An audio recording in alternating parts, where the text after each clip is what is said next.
Hi everyone. ಇವತ್ತು ನಾನು ನಿಮಗೆ ಪೈಥಾನಲ್ಲಿ ವೇರಿಯೇಬಲ್ಸ್ನ ಹೇಗೆ ಡಿಕ್ಲೇರ್ ಮಾಡ್ಕೊಳ್ಳೋದು ಅನ್ನೋದ್ರ ಬಗ್ಗೆ ಹೇಳ್ಕೊಡ್ತೀನಿ.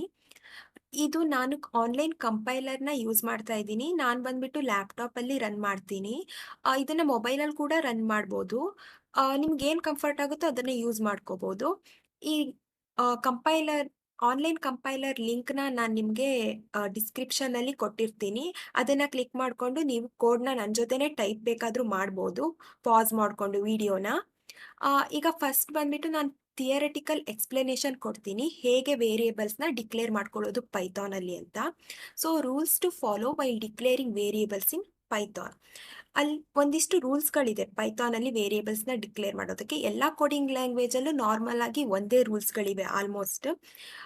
ರೂಲ್ಸ್ ಬಂದ್ಬಿಟ್ಟು ಫಸ್ಟ್ ಏನಂದರೆ, ನೀವು ವೇರಿಯೇಬಲ್ಸ್ನ ಡಿಕ್ಲೇರ್ ಮಾಡ್ಕೋಬೇಕಾದ್ರೆ ಅದು ಲೆಟರ್ಸು ಅಲೋ ಇದೆ, ಎ ಟು ಝೆಡ್. ಕ್ಯಾಪಿಟಲ್ ಬೇಕಾದರೂ ಯೂಸ್ ಮಾಡ್ಬೋದು, ಸ್ಮಾಲ್ ಬೇಕಾದರೂ ಯೂಸ್ ಮಾಡ್ಬೋದು. ನಂಬರ್ಸ್ ಕೂಡ ಅಲೋ ಇದೆ, ಆಮೇಲೆ ಅಂಡರ್ಸ್ಕೋರ್ ಕೂಡ ಅಲೋ ಇದೆ. ಇಲ್ಲಿ ನೋಡಿ, ಎ ಟು ಝೆಡ್, ಆಮೇಲೆ 0 to 9 ಆ್ಯಂಡ್ ಅಂಡರ್ಸ್ಕೋರ್. ಇಲ್ಲಿ ನೀವು ಇದು ಕೇಸ್ ಸೆನ್ಸಿಟಿವ್ ಆಗಿರೋದ್ರಿಂದ ನೀವು ಎ ಟು ಝೆಡ್ ಕ್ಯಾಪಿಟಲಲ್ಲಿರೋದು ಮತ್ತು ಎ ಟು ಝೆಡ್ ಸ್ಮಾಲಲ್ಲಿರೋದು. ನಾನು ಇದನ್ನ ಕೋಡ್ ರನ್ ಮಾಡಬೇಕಾದ್ರೆ ನಿಮಗೆ ತೋರಿಸ್ತೀನಿ ಹೇಗೆ ಎರರ್ ಬರುತ್ತೆ ವೇರಿಯೇಬಲ್ ಡಿಕ್ಲೇರ್ ಮಾಡಬೇಕಾದ್ರೆ ರೂಲ್ಸನ್ನ ಫಾಲೋ ಮಾಡಿಲ್ಲ ಅಂದರೆ ಅಂತ. ಈಗ ಬಂದ್ಬಿಟ್ಟು ಏನಕ್ಕೆ ರೂಲ್ಸ್ ಇರೋದು ಅಂತ ನೋಡೋಣ. ಈಗ ಫಸ್ಟ್ ಬಂದ್ಬಿಟ್ಟು ಏನಕ್ಕೆ ಬೇರೆ ಯಾವುದು ಸಿಂಬಲ್ಗಳಿಲ್ಲ, ಬರೀ ಅಂಡರ್ಸ್ಕೋರ್ ಇದೆ ಅಂತ ನಿಮಗೆ ಡೌಟ್ ಇರ್ಬೋದು. ಅದು ಏನಕ್ಕೆ ಅಂದರೆ, ಈಗ ಅಂಡರ್ಸ್ಕೋರ್ ಬಿಟ್ಟು ಬೇರೆಗಳು ಆಪರೇಟರ್ಸ್ ಆಗಿ ಯೂಸ್ ಮಾಡ್ತೀವಿ ಕೆಲವೊಂದೊಂದು.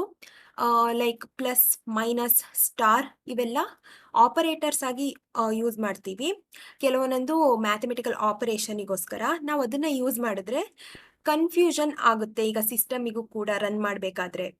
ಇನ್ನು ನೆಕ್ಸ್ಟ್ ಒನ್ ಬಂದ್ಬಿಟ್ಟು ಒಂದು ರೂಲ್ಸ್ ಇದೆ, ಅದೇನಂದರೆ ನಾವು ನಂಬರಿಂದ ಸ್ಟಾರ್ಟ್ ಮಾಡಬಾರ್ದು. ವೇರಿಯೇಬಲ್ನ ಡಿಕ್ಲೇರ್ ಮಾಡಬೇಕಾದ್ರೆ ಸ್ಟಾರ್ಟಿಂಗ್ ನಂಬರ್ ಇರಬಾರ್ದು. ಅದೇನಕ್ಕೆ ಅಂದರೆ, ಈಗ ನಾವು ನಂಬರನ್ನು ಸ್ಟಾರ್ಟಿಂಗಲ್ಲಿ ಅಲೋ ಮಾಡಿಬಿಟ್ರೆ ನೆಕ್ಸ್ಟ್ ನಾವು ಬರೀ ನಂಬರ್ ಅಷ್ಟನ್ನೇ ನಾವು ಬೇಕಿದ್ರೂ ಇದು ಮಾಡ್ಬೋದಾಗುತ್ತೆ, ಲೈಕ್ ವೇರಿಯೇಬಲ್ ಆಗಿ ಡಿಕ್ಲೇರ್ ಮಾಡ್ಬೋದಾಗುತ್ತೆ. ಆವಾಗ ಏನಾಗುತ್ತೆ, ಕನ್ಫ್ಯೂಷನ್ ಆಗುತ್ತೆ. ಈ ಕೋಡ್ನ ರನ್ ಮಾಡಬೇಕಾದ್ರೆ, ಪೈಥಾನ್ನ ಕಂಪೈಲ್ ಮಾಡಬೇಕಾದ್ರೆ ಇದು ನಂಬರು ಅಥವಾ ವೇರಿಯೇಬಲ್ ಅಂತ. ಸೊ ಅದಕ್ಕೆ ಅದನ್ನು ಅಲೋ ಮಾಡಿಲ್ಲ, ರೂಲ್ಸ್ ಹಾಕಿದ್ದಾರೆ. ಸ್ಟಾರ್ಟಿಂಗ್ ನಂಬರಿಂದ ಸ್ಟಾರ್ಟ್ ಆಗಬಾರ್ದು, ಲೆಟರ್ ಅಥವಾ ಅಂಡರ್ಸ್ಕೋರಿಂದನೇ ಸ್ಟಾರ್ಟ್ ಮಾಡಬೇಕು ನೀವು. ಅದಾದಮೇಲೆ ನೆಕ್ಸ್ಟ್ ಬಂದ್ಬಿಟ್ಟು ನೀವು ಅಂಡರ್ಸ್ಕೋರ್ ಅಥವಾ ಲೆಟರ್ ಯಾವುದನ್ನು ಬೇಕಾದರೂ ಯೂಸ್ ಮಾಡ್ಬೋದು ಸ್ಟಾರ್ಟಿಂಗಲ್ಲಿ. ಆಮೇಲೆ ನಂಬರ್ಸ್ ಅಲ್ಫಾ ಕಾಂಬಿನೇಷನಲ್ಲಿ ನೀವು ವೇರಿಯೇಬಲ್ನ ಡಿಕ್ಲೇರ್ ಮಾಡ್ಬೋದು. ಆಮೇಲೆ ಕೆಲವೊಂದು ಕೀವರ್ಡ್ಸ್, ಬಿಲ್ಟಿನ್ ಕೀವರ್ಡ್ಸ್ಗಳಿವೆ ಪೈಥಾನಲ್ಲಿ. ಎಕ್ಸಾಂಪಲ್ ಅಂದರೆ ಕ್ಲಾಸ್, ಆಮೇಲೆ ಕೆಲವೊಂದೊಂದು ಮ್ಯಾಕ್ಸ್ ಮಿನ್ ಕೂಡ ಇದೆ. ಲಿಸ್ಟಲ್ಲಿ ಯೂಸ್ ಮಾಡ್ತೀವಿ ಅದನ್ನು, ಅಂದರೆ ಲಿಸ್ಟಲ್ಲಿ ಯೂಸ್ ಮಾಡ್ತೀವಿ. ಆಮೇಲೆ ನಾರ್ಮಲ್ ಆಗಿ ಒಂದು ಎರಡನ್ನ ಕಂಪ್ಯಾರಿಸನ್ ಮಾಡಬೇಕಾದ್ರೆ ನಂಬರ್ಸನ್ನು ಯೂಸ್ ಮಾಡ್ತೀವಿ. ಆಮೇಲೆ ಇನ್ನು ಕೆಲವೊಂದೊಂದು ಲೈಕ್ ಟೈಪ್, ಆಮೇಲೆ ಇಂಟ್, ಇವೆಲ್ಲ ಡೇಟಾ ಟೈಪ್ಸ್, ಇವೆಲ್ಲ ಬಿಲ್ಟಿನ್ ಇದೆ. ಅದನ್ನೆಲ್ಲ ನಾವು ವೇರಿಯೇಬಲ್ಸ್ ಆಗಿ ಯೂಸ್ ಮಾಡಬಾರ್ದು. ಯಾಕಂದರೆ ಯೂಸ್ ಮಾಡಿದ್ರೆ ಏನಾಗುತ್ತೆ ಅಂದರೆ, ನಾವು ಅದನ್ನು ಬಿಲ್ಟಿನ್ನ ಬೇರೆ ಯಾವುದೋ ಟೈಮಲ್ಲಿ ನಾವು ಅವಶ್ಯಕತೆ ಇದ್ದರೆ ಕನ್ಫ್ಯೂಸ್ ಆಗುತ್ತೆ. ಈಗ ನಾನು ರನ್ ಮಾಡ್ತಾ ನಿಮಗೆ ತೋರಿಸ್ತೀನಿ ಎಕ್ಸಾಂಪಲ್ನ. ಈಗ ಒಂದು ವೇರಿಯೇಬಲ್ನ ಡಿಕ್ಲೇರ್ ಮಾಡೋಣ, like underscore variable which is equal to 2 integer type. ನಾವಿದನ್ನು ಪ್ರಿಂಟ್ ಮಾಡೋಣ. ಏನು ಪ್ರಿಂಟ್ ಮಾಡೋಣ, ವೇರಿಯೇಬಲ್ನ ಪ್ರಿಂಟ್ ಮಾಡೋಣ. ಈಗ ನೋಡಿ, ನಮಗೇನು ಎರರ್ ಬರ್ತಾ ಇಲ್ಲ ಔಟ್ಪುಟ್ಟಲ್ಲಿ, ಎಲ್ಲದು ಕರೆಕ್ಟಾಗೇ ಇದೆ. 2 ಬರ್ತಾ ಇದೆ ಔಟ್ಪುಟ್ಟು, ಯಾಕಂದರೆ ನಾವು ಅಂಡರ್ಸ್ಕೋರ್ ಸ್ಟಾರ್ಟ್ ಮಾಡಿದ್ದೀವಿ, ವೇರಿಯೇಬಲ್ ಆಗಿ ಇದು ಮಾಡಿದ್ದೀವಿ. ಈಗ ನಾವು ನಂಬರ್ನ ಸ್ಟಾರ್ಟಿಂಗಲ್ಲಿ ಹಾಕಿದ್ರೆ ಎರರ್ ಬರುತ್ತಾ ನೋಡೋಣ. ಸಿ, ಇಲ್ಲಿ ಇನ್ವ್ಯಾಲಿಡ್ ಡೆಸಿಮಲ್ ಲಿಟರಲ್.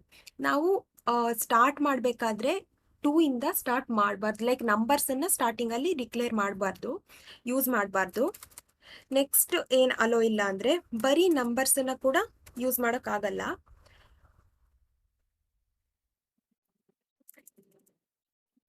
ಒಂದು ನಿಮಿಷ, ಲೈಕ್ ಓಕೆ, ಆವಾಗ ಇದು ಮಾಡಿದ್ದು ನಾನು ಪ್ರಿಂಟ್ ಸ್ಟೇಟ್ಮೆಂಟಲ್ಲಿ ಕೊಟ್ಟಿಲ್ಲ ಆ್ಯಕ್ಚುಲಿ. ಮತ್ತೊಂದ್ಸಲ ನಿಮಗೆ ಕನ್ಫ್ಯೂಷನ್ ಆಗಬಾರ್ದು ಅಂತ ಕೊಡ್ತೀನಿ. ಈಗ ನೋಡಿ, ಇದು ಕೂಡ ಇನ್ವ್ಯಾಲಿಡೇ ಬರ್ತಾ ಇದೆ. ಫಸ್ಟ್ ಲೈನಲ್ಲೇ ಎರರ್ ತೋರಿಸ್ತಾ ಇದೆ, ಸೊ ಸೆಕೆಂಡ್ ಲೈನ್ ಎರರ್ ನಮಗೆ ತೋರಿಸ್ತಾ ಇಲ್ಲ ಔಟ್ಪುಟ್ಟಲ್ಲಿ. ಆವಾಗ ರನ್ ಮಾಡಿದಾಗ. ಈಗ ನೆಕ್ಸ್ಟ್ ಬಂದ್ಬಿಟ್ಟು ಏನು ಮಾಡೋಣ ಅಂದರೆ ನಾವು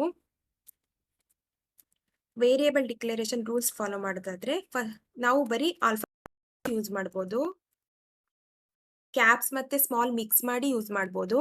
ಇಂಟಿಜರ್ ಬೇಡ, ಈ ಸಲ ಸ್ಟ್ರಿಂಗನ್ನು ಯೂಸ್ ಮಾಡೋಣ. ಪ್ರಿಂಟ್ ಮಾಡೋಣ.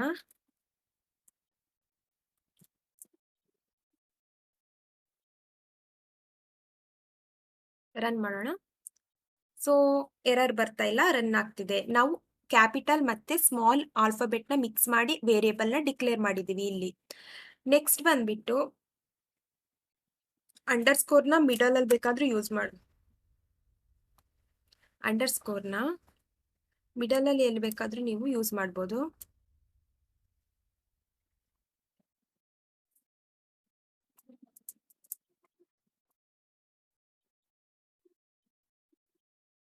ಇದು ನನ್ನ ಸಿಸ್ಟಮ್ ಸ್ವಲ್ಪ ಸ್ಲೋ ಆಗಿದೆ, ಸೊ ಇದು ಔಟ್ಪುಟ್ ಕೊಡೋದಕ್ಕೆ ಟೈಮ್ ತಗೊಳ್ತಾ ಇದೆ.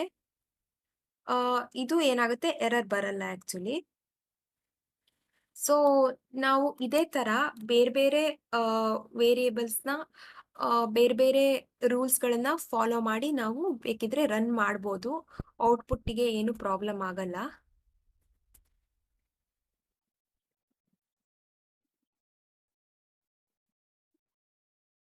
ಔಟ್ಪುಟ್ಗೆ ನಮಗೆ ಏನು ಪ್ರಾಬ್ಲಮ್ ಆಗಲ್ಲ ಇಲ್ಲಿ. ವೇರಿಯೇಬಲ್ಸ್ ರೂಲ್ಸ್ನ ಈಗ ಫಸ್ಟ್ ಏನು ತೋರಿಸಿದೆ ಅಂದರೆ ನಾನೀಗ ಲೆಟರ್ನ ಯೂಸ್ ಮಾಡ್ಬೋದು, ಕ್ಯಾಪ್ಸ್ ಮತ್ತು ಸ್ಮಾಲ್ ಮಿಕ್ಸ್ ಮಾಡಿ ಯೂಸ್ ಮಾಡ್ಬೋದು, ನೀವು ಅಂಡರ್ಸ್ಕೋರ್ನು ಮಿಕ್ಸ್ ಮಾಡಿ ಯೂಸ್ ಮಾಡ್ಬೋದು. ನೆಕ್ಸ್ಟು ಈಗ ನಂಬರ್ಸನ್ನು ಸ್ಟಾರ್ಟಿಂಗಲ್ಲಿ ನೀವು ಯೂಸ್ ಮಾಡಬಾರ್ದು ವೇರಿಯೇಬಲ್ಗೆ ಡಿಕ್ಲೇರ್ ಮಾಡಬೇಕಾದ್ರೆ, ಬಟ್ ನಂಬರ್ಸನ್ನು ನೀವು ಎಂಡಲ್ಲಿ ಅಥವಾ ಮಿಡಲಲ್ಲಿ ಎಲ್ಲಿ ಬೇಕಾದರೂ ಯೂಸ್ ಮಾಡ್ಬೋದು.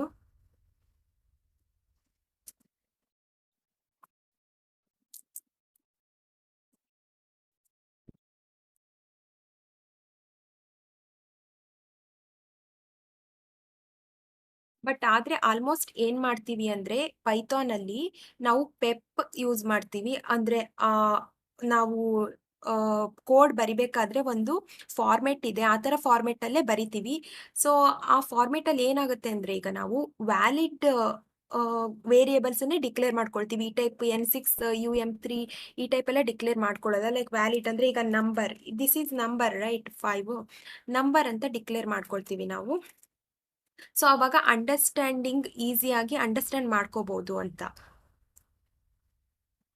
ಹೀಗೆ ನೆಕ್ಸ್ಟು ಈಗ ಆಲ್ಮೋಸ್ಟ್ ಎಲ್ಲ ಹೇಳಿದೆ ನಾನೀಗ. ಕೇಸ್ ಸೆನ್ಸಿಟಿವ್ನ ತೋರಿಸ್ತೀನಿ. ಈಗ ನೋಡಿ, num is equal to 5, N is equals to 6. ಈಗ ನಾನು ನಮ್ಮ ಸ್ಮಾಲ್ ಪ್ರಿಂಟ್ ಮಾಡಿದ್ರೆ 5 ಬರುತ್ತೆ ಔಟ್ಪುಟ್ಟು. ಅದೇ ನಾನು NUM ಪ್ರಿಂಟ್ ಮಾಡಿದ್ರೆ ಎರಡು ಒಟ್ಟಿಗೆ ಪ್ರಿಂಟ್ ಮಾಡ್ತಾ ಇದ್ದೀನಿ. ನಮ್ಮ ಸ್ಮಾಲ್ ಲೆಟರಲ್ಲಿರೋದು 5 ಬರ್ತಾ ಇದೆ, ಕ್ಯಾಪಿಟಲ್ ಲೆಟರಲ್ಲಿರೋದು ನಮಗೆ 6 ಬರ್ತಾ ಇದೆ. ಯಾಕಂದರೆ ಇದು ಕೇಸ್ ಸೆನ್ಸಿಟಿವ್. ಈ ಸ್ಮಾಲ್ ಲೆಟರಲ್ಲಿರೋ ವ್ಯಾಲ್ಯೂ ಕ್ಯಾಪಿಟಲ್ ಲೆಟರಿಗೆ ಬರಲ್ಲ. ಅಥವಾ ನಾನೀಗ ಡಿಕ್ಲೇರೇ ಮಾಡಿಲ್ಲ ಅಂದರೆ ಕ್ಯಾಪಿಟಲ್ ಲೆಟರು, ನಾನು ಡೈರೆಕ್ಟ್ ಕ್ಯಾಪಿಟಲ್ ಲೆಟರ್ ಎಲ್ಲಾದರೂ ಪ್ರಿಂಟ್ ಮಾಡೋಕ್ಕೆ ಹೋದರೆ ಎರರ್ ಬರುತ್ತೆ ನನಗೆ. ಯಾಕಂದರೆ ಆ ವೇರಿಯೇಬಲ್ ನಾನು ಡಿಕ್ಲೇರೇ ಮಾಡ್ಕೊಂಡಿಲ್ಲ. ಸಿ ಹಿಯರ್, ನೇಮ್ ನಮ್ ಈಸ್ ನಾಟ್ ಡಿಫೈನ್ಡ್. ಈ ರೀತಿ ಪ್ರಾಬ್ಲಮ್ಸ್ ಬರುತ್ತೆ. ವೇರಿಯೇಬಲ್ಸ್ ಡಿಕ್ಲೇರ್ ಮಾಡ್ಕೋಬೇಕಾದ್ರೆ ಇಷ್ಟೇ ಪ್ರಾಬ್ಲಮ್ಸ್ ಆಗೋದು. ಈಗ ನೆಕ್ಸ್ಟ್ ನಾನು ಬಂದ್ಬಿಟ್ಟು ಒಂದು ಎಕ್ಸಾಂಪಲ್ ತೋರಿಸ್ತೀನಿ. ಮತ್ತೊಂದು, ನಾನು ಕೀವರ್ಡನ್ನ ನಾವು ಯೂಸ್ ಮಾಡಬಾರ್ದು ವೇರಿಯೇಬಲ್ ಆಗಿ ಡಿಕ್ಲೇರ್ ಮಾಡ್ಕೋಬೇಕಾದ್ರೆ ಅಂತ ಹೇಳಿದ್ದೆ. ಯಾಕೆ ಅಂತ ಈಗ ಒಂದು ಹೇಳ್ತೀನಿ ಎಕ್ಸಾಂಪಲ್ ನೋಡಿ. ಈಗ ನಮ್ ಈಸ್ ಈಕ್ವಲ್ ಟು 5 ಅಂತ ಇದೆ. ಈಗ ಇದ್ರ ಟೈಪ್ನ ನಾನು ಪ್ರಿಂಟ್ ಮಾಡ್ಬೋದು, ಆಯಿತಾ. ಪ್ರಿಂಟ್ ಟೈಪ್ ಅನ್ನೋದು ಯಾವ ಟೈಪ್, ಡೇಟಾ ಟೈಪ್ ಕೊಡುತ್ತೆ ನಮಗೀಗ. ನಮ್ಮ ಇದು ಇಂಟಿಜರ್ ಡೇಟಾ ಟೈಪು. ಇದನ್ನು ಪ್ರಿಂಟ್ ಮಾಡಿದಾಗ ನಮಗೆ ಏನು ಸಿಗುತ್ತೆ, ಇಂಟಿಜರ್ ಅಂತ ಇಲ್ಲಿ ಸಿಗ್ತಾ ಇದೆ ನಮಗೆ, ಆಯಿತಾ. ಅದೇ ನಾನೆಲ್ಲಾದರೂ ಈಗ ಇನ್ ಕೇಸ್ ಟೈಪನ್ನು ನಾನು ವೇರಿಯೇಬಲ್ ಆಗಿ ಡಿಕ್ಲೇರ್ ಮಾಡಿ ಇದಕ್ಕೆ ನಾನೊಂದು ಸ್ಟ್ರಿಂಗ್ ವ್ಯಾಲ್ಯೂ ಕೊಟ್ಟೆ, ಆಯಿತಾ. ಸ್ಟ್ರಿಂಗ್ ವ್ಯಾಲ್ಯೂ ಕೊಟ್ಟೆ ಅಂತ ಆದರೆ ಈಗ ನಾನು ಟೈಪ್ ಆಫ್ ನಮ್ ಇದು ಯೂಸ್ ಮಾಡೋಕ್ಕೆ ಹೋದರೆ ನನಗೆ ಎರರ್ ಬರುತ್ತೆ. ಯಾಕೆ ಅಂದರೆ ನಾನು ರೀಅಸೈನ್ ಮಾಡ್ತಾ ಇದ್ದೀನಿ ಬಿಲ್ಟ್ ಇನ್ ಟೈಪಿಗೆ ABC ಅಂತ ಸ್ಟ್ರಿಂಗ್ ವ್ಯಾಲ್ಯೂನ ಕೊಡ್ತಾ ಇದ್ದೀನಿ, ವೇರಿಯೇಬಲ್ ಆಗಿ ಯೂಸ್ ಮಾಡ್ಕೊಳ್ತಾ ಇದ್ದೀನಿ.